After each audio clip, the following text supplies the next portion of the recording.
poaching is the illegal hunting of wild animals, and the people who are involved in poaching or hunting of these wild animals are called as poachers. Pollination is nothing but wherein for the setting of seeds, the bees have to deposit the pollen grains from the anther of the plant to the stigma of the one more flower. The villagers will start killing these wild animals because they are posing a threat to the people. So eventually the population of these wildlife can also drastically decrease.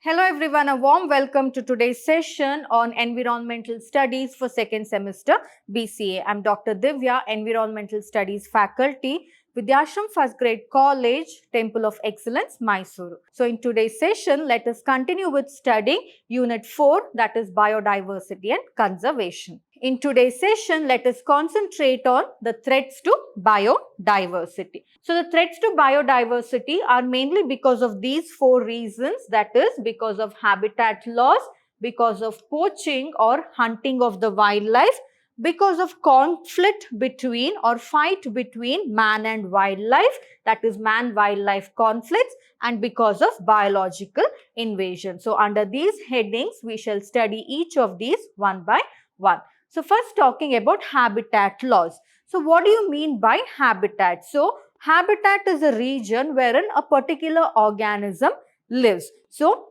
aquatic habitat, terrestrial habitat. So wherever an organism lives, that becomes its particular habitat. And if that particular habitat is lost, it will be a threat to that particular organism. So therefore, habitat loss being one of the major causes for the loss of biodiversity. So loss or destruction of habitat can occur mainly because of the intervention by the human beings, such as bringing about deforestation. So deforestation is nothing but deforestation, the removal of trees or the cutting of trees. So why human beings usually go in for deforestation? It is in order to make agricultural lands, for filling the wetlands, to make land for construction. So one reason is deforestation is mainly done to make way for the agricultural land so that the growing population can be fed to the fullest. So that is one of the reasons. And this deforestation leads to habitat loss. Therefore, when the animals lose their home or the plants lose their home, then they cannot survive there, therefore leading to biodiversity loss. Next is filling of wetlands. We all know that a number of ponds and rivers have been filled in order to make space for construction. So therefore, the aquatic habitat is lost and therefore it is a threat to the biodiversity. So filling wetlands to make land for construction purposes and building dams across rivers. So when dams are built across rivers, what happens? It will affect the movement of the fishes or the aquatic organisms that are there in that particular water. Say for example, fishes, they move from one area of the water to another region during the spawning time or during the reproduction time. Now, when you construct a dam in between, you are building something that is preventing the fishes from going from one area of the water to another area for spawning purpose or for reproduction purpose. So therefore, what happens? It will result in a decrease in the population of the fishes. And again, if the population of fishes decreases, the aquatic food chain will get altered, right? So that is how it results in the overall biodiversity loss. Why? Because these dams usually, they will divert the flow of the water. Therefore, in that particular habitat, how much flow of water should have occurred? That will not happen because the flow of water would have diverted to different regions because of the construction of the dam, therefore posing a threat to the aquatic life or the aquatic biodiversity that is there in that particular biome. And not just that, there are mining activities also which results in a lot of damage to the biodiversity because mining involves the clearing of the forest. the drilling of the land, and all that will actually lead to soil erosion, and also it poses a threat to the biodiversity on the whole. And also some of the natural calamities such as drought. So drought is the unavailability of the water, that is the dry conditions, the drought, the flooding of water, the storm, and the forest fires. So these natural calamities can also, so natural calamities usually don't occur because of human intervention. It is because of nature, which is unavoidable. So therefore, these natural calamities can also cause habitat loss, therefore posing a threat to the biodiversity. So because of human intervention, how threat occurs to the biodiversity? It is because of the deforestation, filling of wetlands, construction of dams, then mining activities, and so on.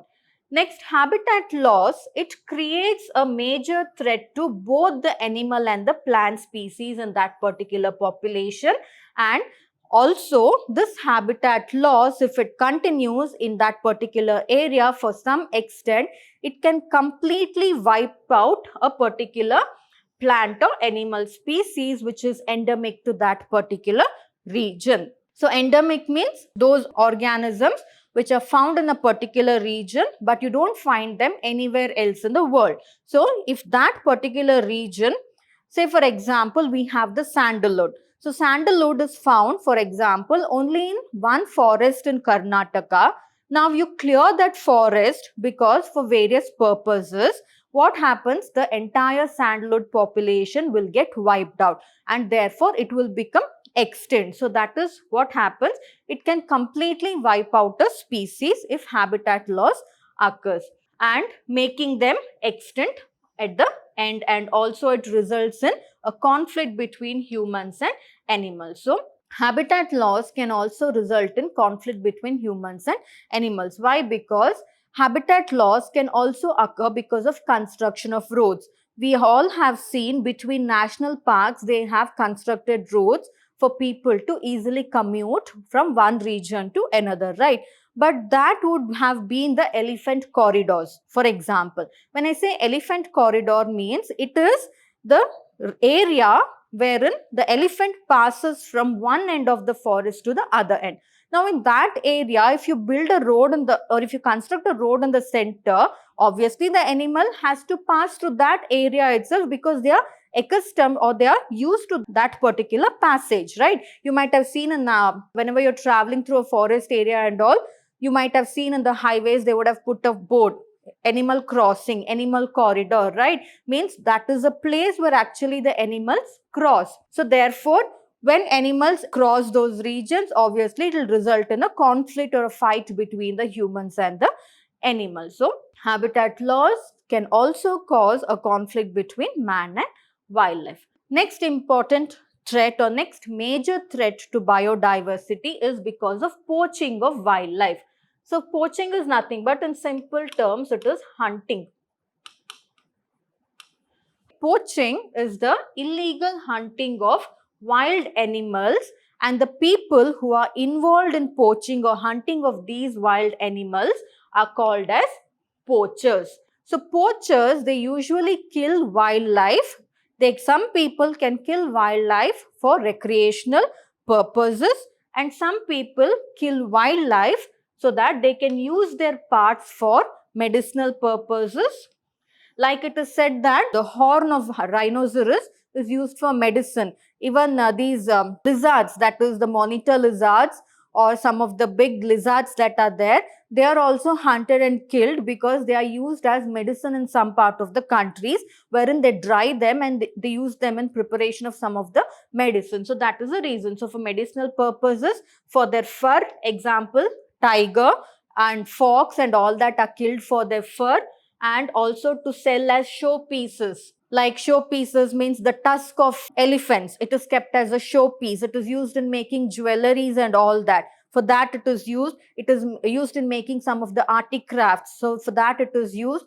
Even tiger skin, the tiger claws, the teeth of the tiger, all that is used for as showpieces. So for that particular purpose, for use in leather industries, especially crocodile and all. They are used for making leather, wherein the bags. So some people are obsessed with bags which are made out of the animal hide. And also in order to make luxury goods. To make luxury goods also, these animals are poached. So poaching eventually for recreational purposes as well as to make money will eventually lead to a decline in the population of that particular animal. And if it is not taken care of, or if strict laws and measures are not put into prevent poaching, then it can lead to complete loss of that particular animal species. And I had told you in some of the previous sessions when we were studying that, especially in the food chain and food web, one species is lost from the environment, it can alter the food chain and the food web, and it can completely alter that particular ecosystem. So therefore, poaching of wildlife is one of the major threats to biodiversity. And these poachers, they also smuggle animals. They capture the animals and they use it for a circus purpose and all that. Now also illegally animals are used for circus purpose and all that, for entertainment purpose. And also some of the wild animals are smuggled and they are sold as exotic pets. Like we have the star tortoise. Star tortoise is one such tortoise whose shell is made up of some yellow star shaped structures. So beautiful it looks when you look at the tortoise, and people like to keep it as pets.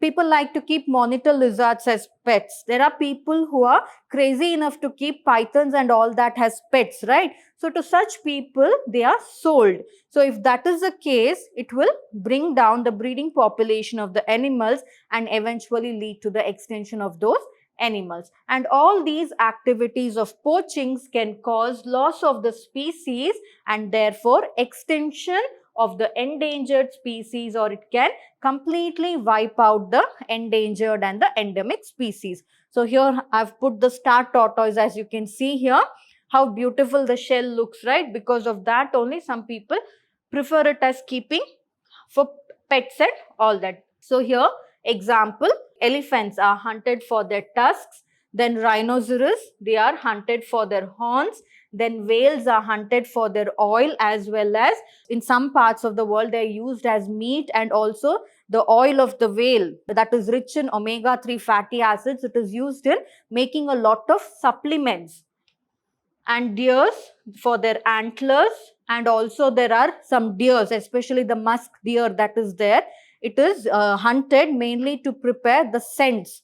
So actually it has a pleasant scent, that musk scent. Of course, now you get that synthetic forms of musk perfumes and all that. But apart from that, that animal is also used to prepare musk scents. And they are also hunted as for show pieces, etc. That is, deer antlers are kept as show pieces. Nowadays you don't find, but when you go to that is old houses, ancestral houses and all that, you can see wherein they have stuffed deer heads, antlers and all that hung on the wall, right? But now it is quite illegal. If you have it at your home, then you will be behind the bar. So that is different now, but earlier hunted especially to keep them as a show pieces. Next, poaching of animals, especially birds, also causes a decline in the population of the bird, and eventually it can lead to the near extinction of a plant species. Birds and plants are interconnected to one another because birds help in the process of pollination. Like how bees help in pollination, birds also help in pollination. So what is pollination here? Pollination is nothing but wherein for the setting of seeds, the bees have to deposit the pollen grains from the anther of the plant to the stigma of the one more flower. So therefore the seeds will set. That is the natural process how the setting of seeds occur. And likewise, there are some animals and birds which also help in pollination, therefore helping in the setting of seeds. What happens here is continuously some of the bird species are killed or poached or hunted, which will cause a decline in the extinction of a plant species. So to make you understand here, I've taken the example of the extinct bird dodo. So dodo, the story behind this is very nice. Actually, dodo is such a bird that there is a tree which is called as dodo tree. So this dodo tree, it is said that only one tree is present in the world today. Overall, nowhere you can find a dodo tree. Only in one of the national park, one tree is there, and they have preserved it in such a way that they have put fencing and all that, and they are trying to preserve that tree. Now, what is the speciality of this dodo tree? So, this is the extinct dodo bird that I've put here. So, dodo tree, actually, seeds are there of the dodo tree. So, this bird, that is dodo bird, it will eat the fruit of the dodo tree. So, when it eats the fruit, the seeds will pass through the gut or through the intestine of the dodo bird, and eventually it will come out. That is during excretion or during the fecal process. So here what happens here is, only if the seed passes through the gut or the intestine of the dodo bird and then it falls on the ground, then only it will germinate. Otherwise, these seeds will not germinate, because in the dodo's intestine there are some chemical compounds which will break open the hard seed coat, or it will make the seeds to germinate when it falls on the ground. Dodo bird is usually found in Mauritius. So here what happened was, during the olden eras, people, when they used to go for voyage, so like that, one set of people or group of people, they happened to land in this particular island where dodo population was there. And there, when there was scarcity of food for them, they started to hunt this bird. And they started to taste the meat of the bird. And they found out that this bird tasted exactly like turkey. So that is when they started to continuously hunt these birds. And the birds became completely extinct from that, or abolished from that particular island. Now, when the bird became extinct, there was no dodo bird remaining to eat the fruit of the dodo tree. So how will the dodo seeds germinate? Because there is no dodo bird, because the dodo seeds can germinate only if the seeds passes through the intestine of the dodo bird. So that is how, because of the extinction of the dodo bird, the dodo trees have become extinct, or that is why only one tree is remaining today on this planet.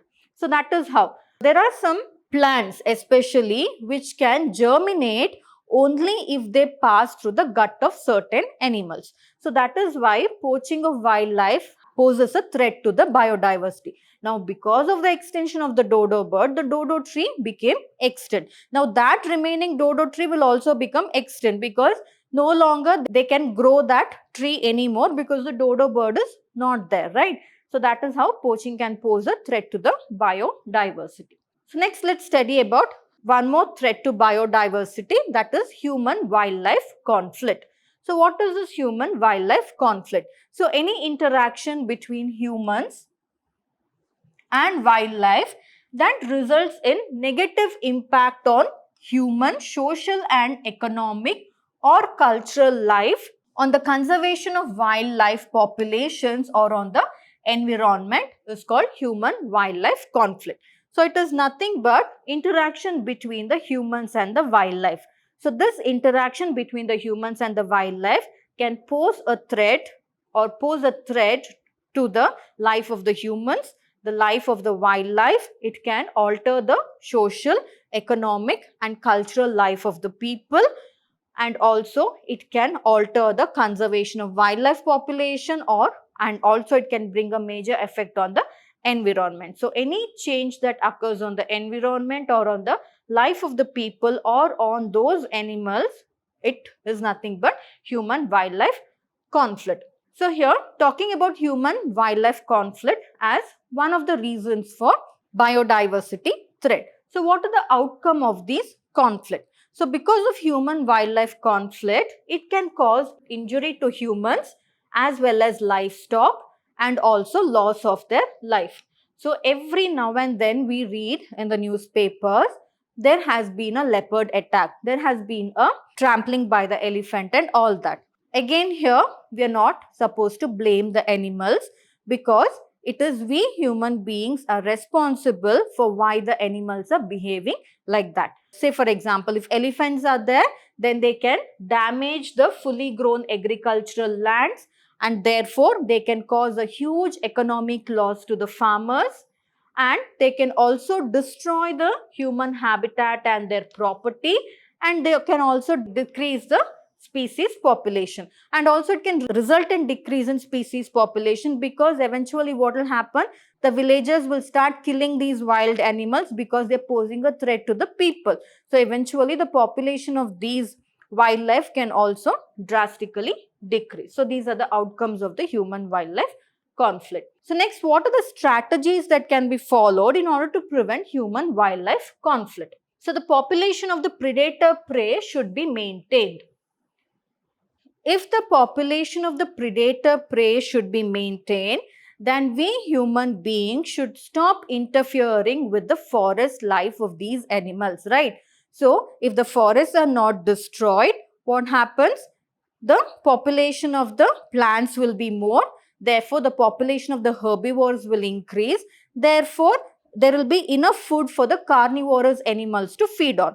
So, when there is food for these carnivorous animals to feed on, why will they enter into villages, right? Only when, because of the lack of food, they enter into villages. And who is responsible for that? We human beings only. So, therefore, population of the predators prey should always be maintained in the forest, and frequent scientific surveys should be conducted in order to try to understand why people are disturbing animal habitat. So usually people disturb animal habitat. What they do is, say for example, there is an area wherein they have put a boundary or property of human beings which is there at the edge of the forest area. So what these human beings do is, they cut the trees and they try to expand their agricultural lands towards the forest area. Therefore, what happens? These animals that are living in that forest, eventually over years, they will not have enough amount of food. So they'll not have an option, and they'll obviously have to enter into villages searching for food. For all this, strict measures should be taken by the government, wherein they have to curb or they have to prevent the illegal expansion of the agricultural land towards the forest. So if all that is done, that is, every year they have to do a scientific survey. What was the area of the forest previous year and what is the area of the forest now? So when they do a scientific survey, they'll come to know that, okay, people are illegally extending their agricultural lands into the forest, and that is why animals are entering into villages. So that is how scientific surveys should be done frequently, and villages and fields near to animal habitats should have proper fencing. So usually electric fencing will be done around the areas, or that is the boundaries of the forest and the agricultural land, so that it prevents the animals from entering into. Again, here also people should be educated and they have to be told how much amount of electricity should be passed through those fences, because we have heard of incidents wherein elephants have been electrocuted and all that, right? So all that also should be taught to the people. And also awareness should be brought about the habitat and movement of the animal to the locals. So how you should not cause a problem to the habitat. Therefore, you can prevent the animals from entering into villages. All that knowledge should be taught to the people so that the animals and the humans can live in harmony. Next, preventing the cattle from entering into carnivore animal territories. So it is said that once the carnivores, be it a tiger, a leopard or whatever, once it gets the taste of the cattle blood, it will come back again searching for cattle meat. That is what they say. So that is why it is always good to prevent the cattle or take care of the cattle in such a way that during grazing, they don't enter into the forest areas, so that the tigers, leopards, etc. don't get a taste of the cattle flesh, and therefore they don't make a habit to enter into villages to hunt for these cattle, so that the cattle population will also not reduce, and also it will not bring an economic loss to the farmers as well, and therefore it will not cause a conflict between the humans and the wildlife as well. So these are the different strategies, and apart from that, wherever there is a forest area, around the forest area, large trenches can be taken, especially for elephants. So you might have seen wherever there is a national park and all that, if there is a road, when you're traveling, you might have seen from the forest to the road, in the side, that is in the boundary between the forest and the road, they would have made large pits throughout, right? Large trenches, so that the elephants cannot come from that particular forest and enter into the roads. So that is how they can prevent human-wildlife conflict, by making large trenches. And also they can use traditional methods such as fire, chili smoke, honeybees, etc., so that they can scare away the wild animals with minimal harm. And also they can do one more thing, that is they can plant thorny bushes around human settlements.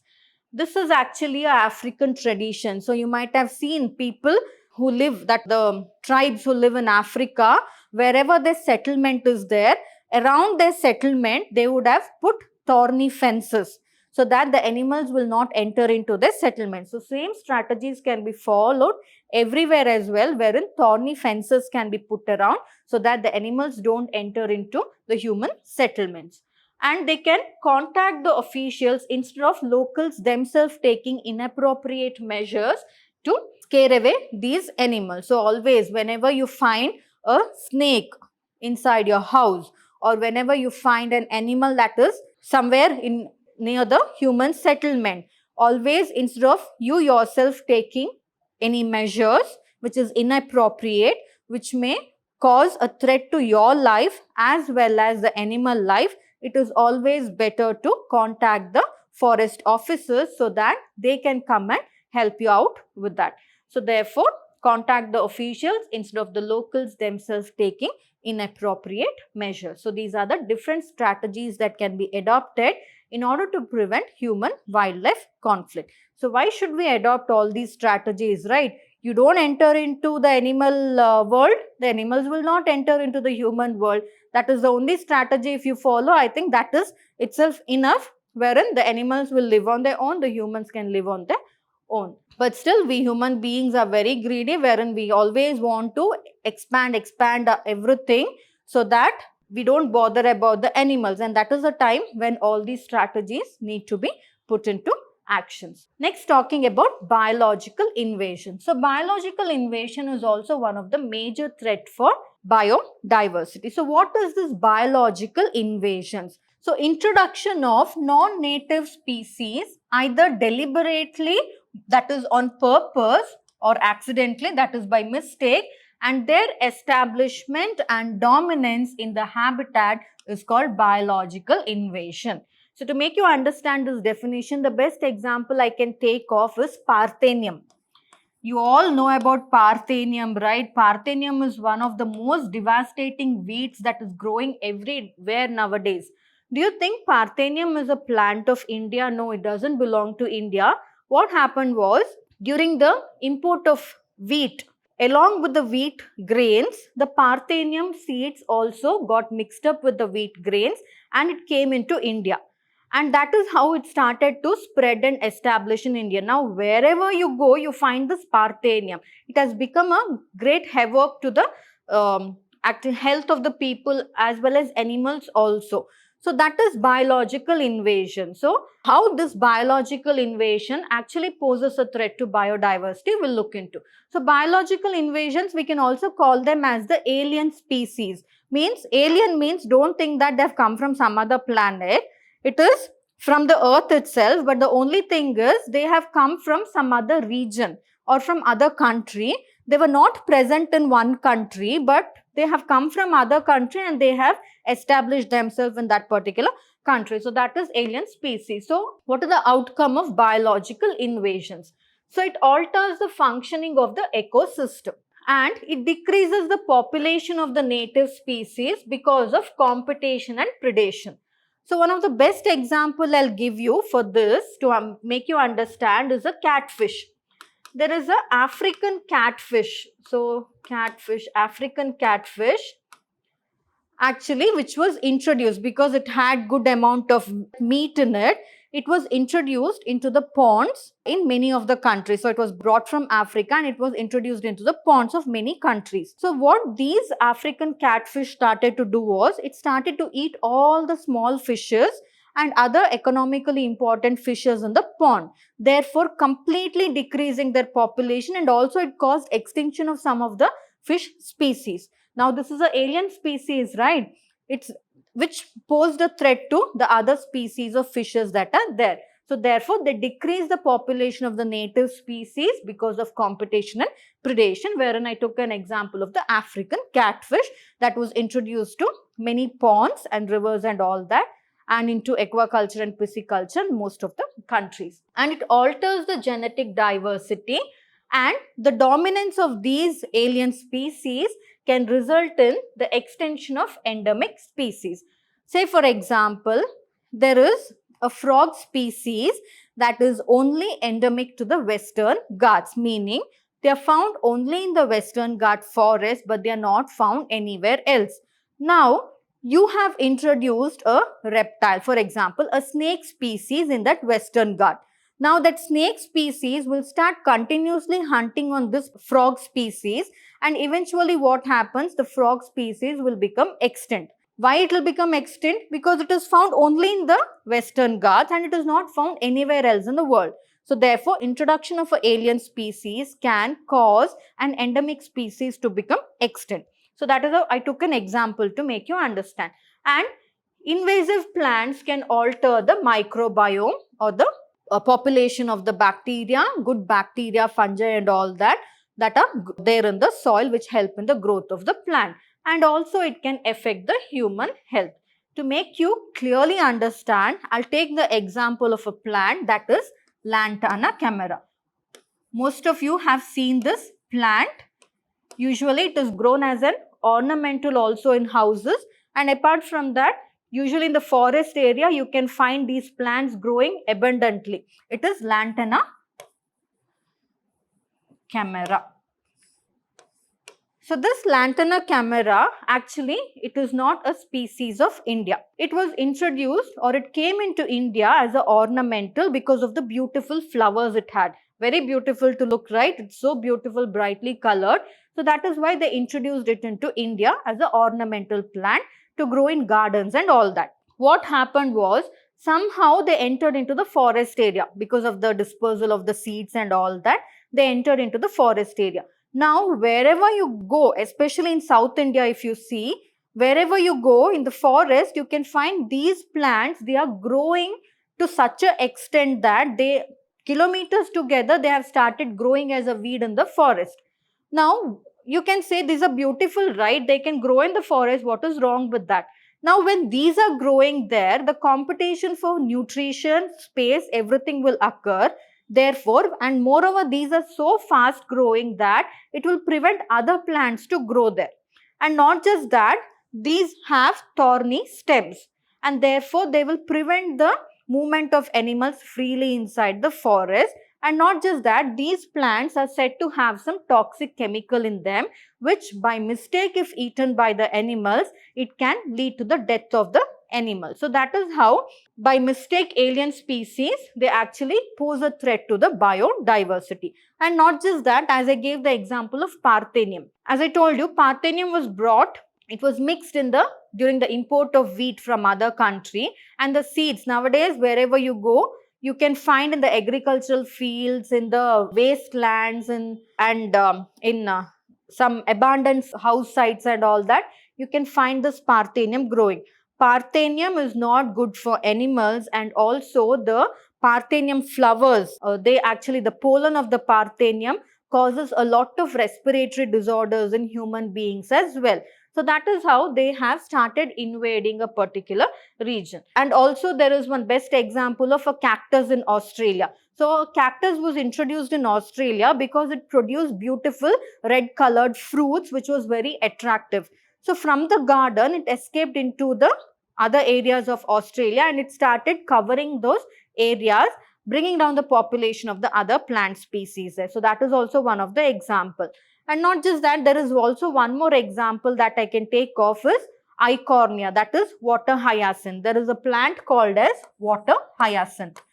So this plant, usually you can find them in ponds, lakes and all that.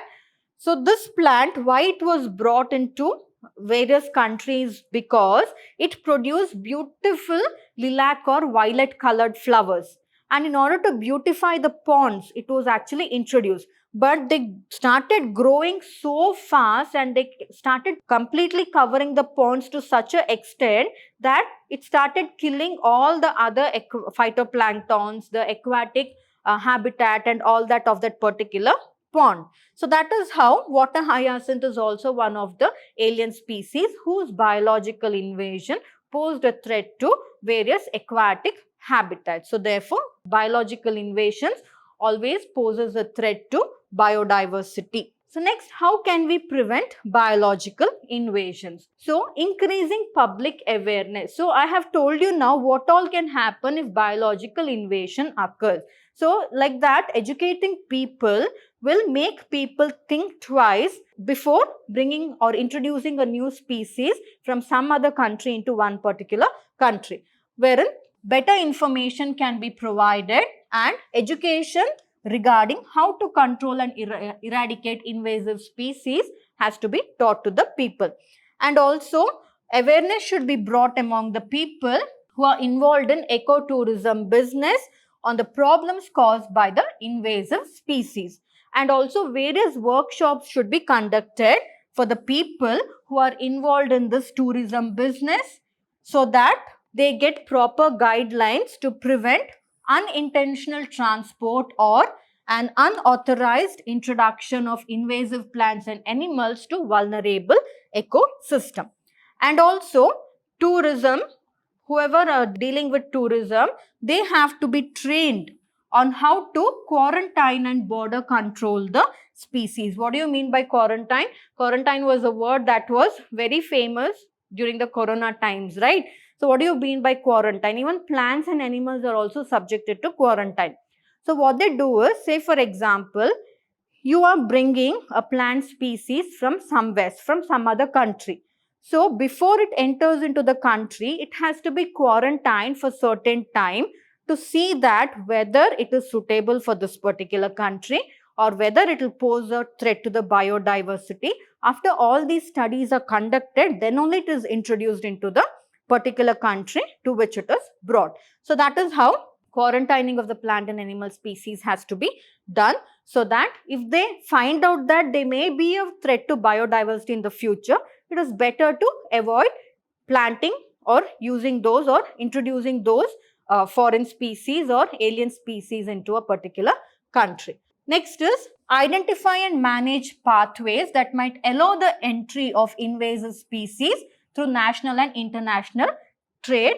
So that is why there should be very strict checks done in airports as well as in the ship ports, so that some alien species will unnecessarily not enter into the country. And also be strict in tourism, shipping, fisheries, agriculture, air transport, forestry, horticulture, landscaping, pet trade and aquaculture. So all these strict measures should be followed. And early detection of newly introduced invasive species and taking proper measures or rapid action in order to eradicate them, following socially, culturally and ethical acceptable, efficient, non-polluting control methods. It is said that a bug has been introduced which is capable of feeding onto Parthenium and destroying Parthenium continuously. Now it is a non-pollution control method, right? So whenever you think that an alien species is posing a threat to the biodiversity, it is always good to do research on it and bring out a measure, a non-polluting measure, so that the growth of these species can be curbed. And therefore, they do not have an adverse effect on the native flora and fauna, and also they don't have any adverse effect on the health and well-being of human beings, domestic animals as well as crops also. So, the best example is Parthenium. Parthenium, it grows to such extent in the field that it prevents the growth of the native crops that are growing in the field. So, at that time, research has to be done very quickly and it has to be introduced in order to prevent the growth of the Parthenium. So, like that, various measures can be taken in. So these are the various methods that can be followed in order to prevent biological invasions. So next, talking about conservation of biodiversity. So under conservation of biodiversity, there are two types of conservation, that is in situ conservation and ex situ conservation. In situ conservation means conservation in the natural habitat itself. Conservation in the natural habitat itself is called in situ conservation.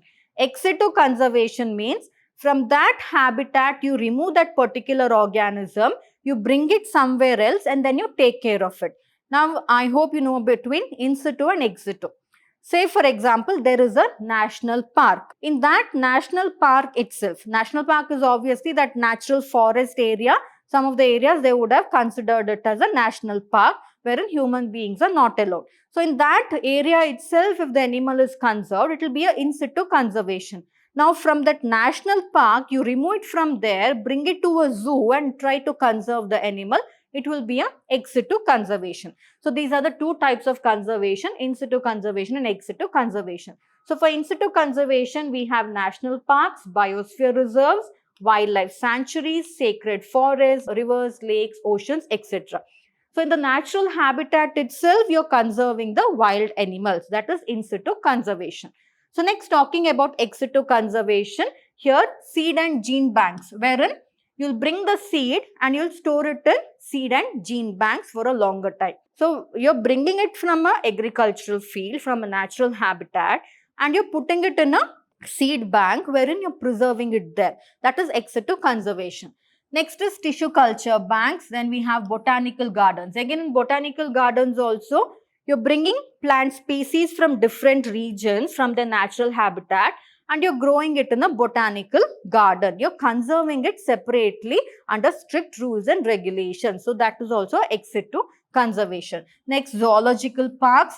Then we have captive breeding centers. So captive breeding centers means, say for example, there was a rhinoceros species which was said to become extinct very soon. Those rhinoceros species, they were brought to a captive breeding center and under strict observations, they were made to breed so that the offsprings or the babies can be produced. So that is now ex situ conservation, because from the natural habitat, you're bringing it into a breeding center and there you're trying to increase its population, or there you're trying to conserve it. So captive breeding center. And next is cryopreservation. So cryopreservation is nothing but wherein under very cold temperature, by using liquid nitrogen, the plant materials are preserved, so that whenever there is a catastrophe or something, using these plant material, you can remove that plant material from the liquid nitrogen and you can follow tissue culture techniques and you can generate a new plant out of it. So therefore, cryopreservation is also one of the ex situ conservation. So these are the two types of conservation of biodiversity: in situ conservation and ex situ conservation. This was about the session wherein we completely studied about the threats of biodiversity and also we learnt about the conservation of biodiversity. So in the next coming session, let us learn about ecosystem and biodiversity services.